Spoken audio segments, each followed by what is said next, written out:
Como ponente viene Paulino Díaz Antón, conocido por todos, muy querido, Nino, como le llamamos todos, que yo lo calificaría de un auténtico ratón de biblioteca.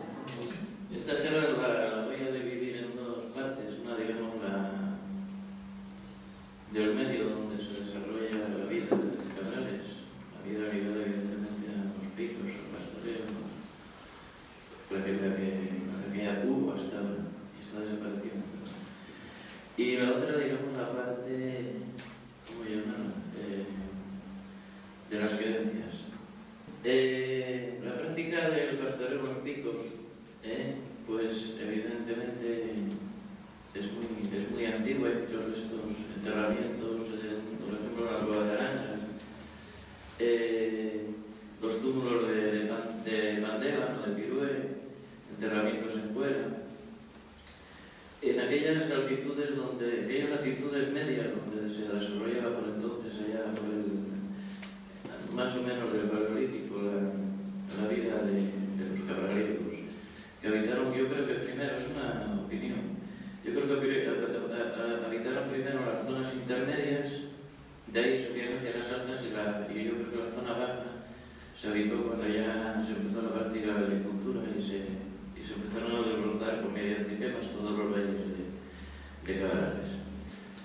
Este padre Carballo fue el fundador del Museo de la Prehistoria de Cantabria, murió en 1961, pero bueno, era un ilustrado de estos que llegaba a algún sitio, veía las cosas, las contaba como él creía y sobre todo con un desprecio muy grande hacia la gente que vivía allí, que convivía con los mineros, porque al lado de la bajada redonda estaban las minas de Ándara, donde habría 300, 400 mineros y con una convivencia bastante difícil entre ellos, como es lógico.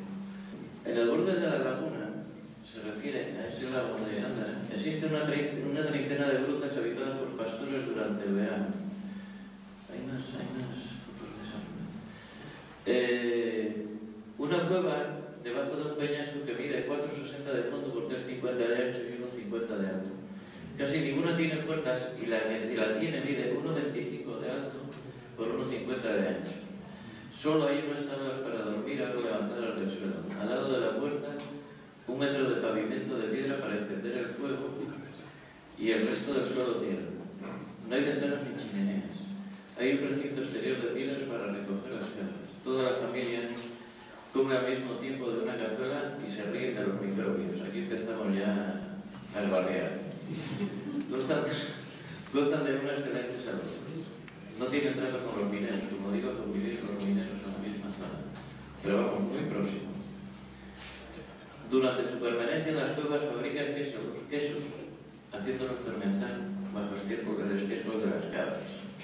Esto lo cuenta el fundador del Museo de la Prehistoria de Santander. El tercer paso de la evolución de esta, digamos, yo digo, el tercer paso de la evolución en cuanto al tema del pastoreo, lo encontramos en la garganta del Cáliz.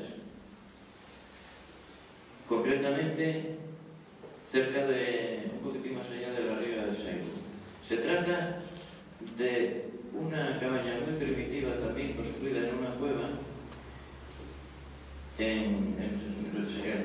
construido sobre el antiguo Prado de la Sote en la carrera de las Avareras. Seguramente muchos de vosotros la conocéis. Desgraciadamente la destruyeron en los años 70, así. Uno que llegó por ahí, un paseante que llegó, prendió fuego y evidentemente todo de madera y desapareció. Era, vamos, un elemento etnográfico importantísimo, pero es el riesgo de meter de esta masificación y de que llegue cualquier desaprensivo y no es respetuoso, ni conoce ni respeta el país que hay. Es una majada de Bulnes,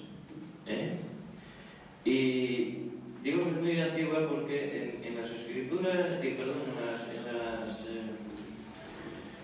las ordenanzas de Bulnes está excluida la prohibición de majadear, de hacer majada en Cuarmada.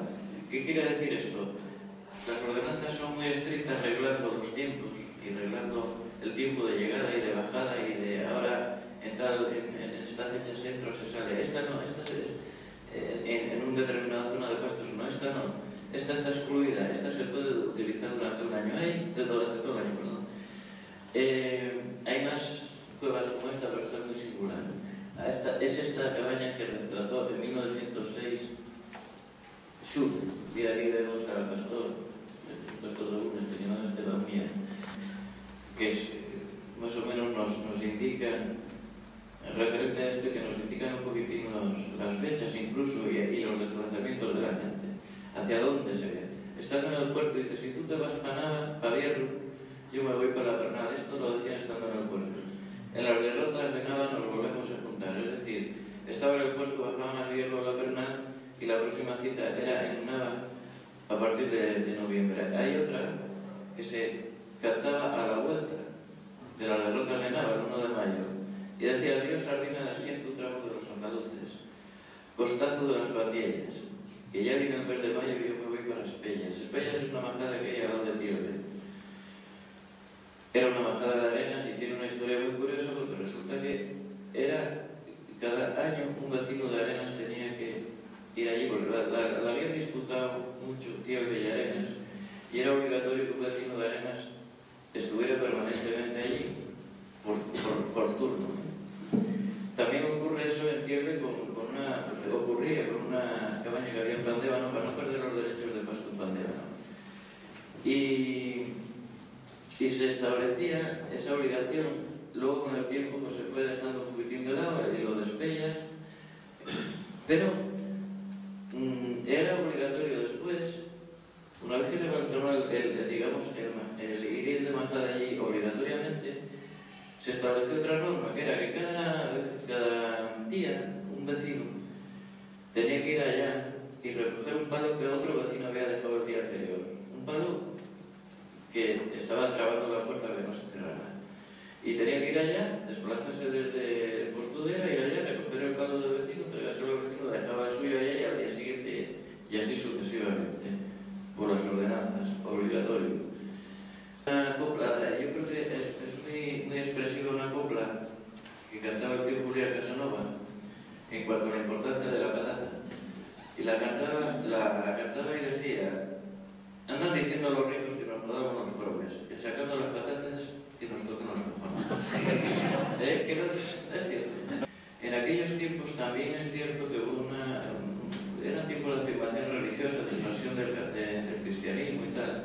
Y se construyeron muchas iglesias. En el 1610 los vecinos de Aranga levantaron la torre de la iglesia. Se construyó la capilla de San José, digo, en el siglo XVII. En Asiego, 1620, la capilla, Ortiguero, también se construyó por aquellos años. En 1679, la iglesia de Po, en la vez que desapareció la Magdalena de Lluvelles. Los de Po bajaron los de Muniama bajaron hacia Po y se repartieron entre Po y Arenas.